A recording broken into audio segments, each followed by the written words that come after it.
Hello, little family! Welcome to our vlog! When it comes to packing our things for a trip, I have always been OA talaga. Mahilig ako magdala ng extra clothes and other stuff. But this time, medyo na-challenge ako cause I need to fit everything on a single bag for this trip. Day tour lang naman kasi to. But I hate forgetting things or not having the things that we might needed. So tara, let's start. First, our daddy's clothes. 1 t-shirt, 1 short, and 2 sandos yan. Nag-add ako ng sando kanina pang swimming ni daddy bago kami umalis. As for me, I'm so proud to bring just 1 dress and 1 top. Padded na tong dress na to so no need to bring extra bra. And this top is just for my cover up pag nag-swimming na. Yay! First time to! As for Leah, dito naman ako bumawi. I packed a lot of towels dahil for sure madudumihan at pagpapawisan to. I also packed 1 changing dress after swimming with short, 1 super press kong jumpsuit, another extra dress, and pang-uwing purple dress para twinning kami.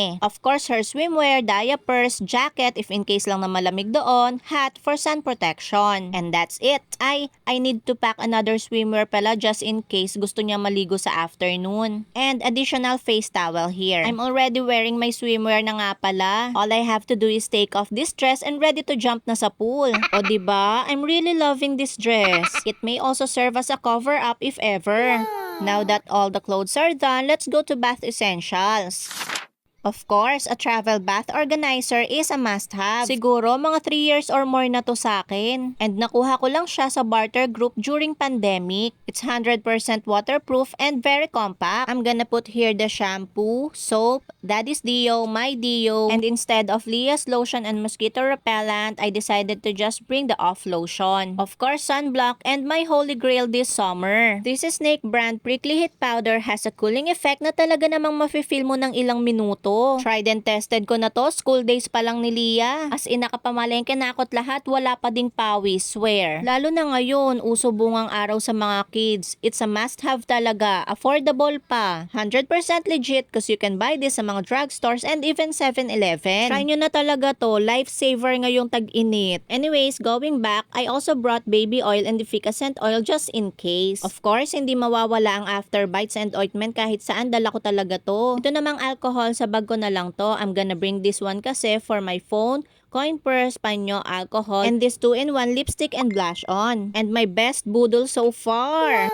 Grabe, I'm so excited to show this to you guys. Must have din to ngayong summer. Can you guess what this is? Grabe, super handy. It fits perfectly even sa small bag. It has a garter here and a hand strap. Look how small it is. If mahilig kayo sa mga small bags, para sa inyo to. Tada! It's a very nice foldable shade. Nasira kasi yung shades ko before kaya dali-dali akong nag-order nito and grabe talaga, super nice even sa personal. Ang lakas din ng dating, 'di ba? Aura-aura ka lang, picture-picture, love it. And it goes to my bag para pag need umaura, pak-pak, kuha agad. And then panyo and small perfume. For my face naman, I've only been using this Lux Organics tinted sunscreen. Yan lang, tas lipstick na agad, then blush on sometimes. Ito namang wipes namin, paubos na. Pati itong panty liner, iisa na lang. Kailangan na atang mag-grocery after nito. Isa pa sa hindi pwedeng makalimutan, hair ties ni Leah and comb. Itong shades ni Leah, sa bag ko na lang to, parang mas bagay ata sa akin to. Char! And we're done. Ayan, isasabit ko na lang yan sa CR kada maliligo kami. And these are all our undies. Syempre, non-negotiable yan. Kailangan may extra talaga. And an extra towel for daddy. And now, the moment of truth. Kaya?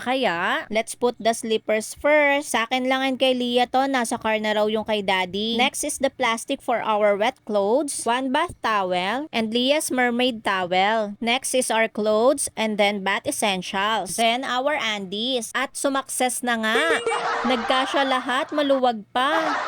But wait, there's more. Need ko din magbaon ng snacks just in case na magutom sa car. I also learned kailangan hydrated ang mga kids pag nagsuswimming kaya binaon ko tong Viva Light. Ayan, kasya naman sana lahat dito sa bag kaya lang baka pumutok or madurog. So, I decided to bring this cutie bag na lang. Ayan, ready to go na talaga tayo. Last outfit check. I'm so in love with this backless dress talaga. Very classy yet medyo summer look din. Pwede ko rin siyang cover up later after swimming. And it really complements my body. Just add some hat and we're good to go. Our destination on the next vlog. Follow us for more. Bye!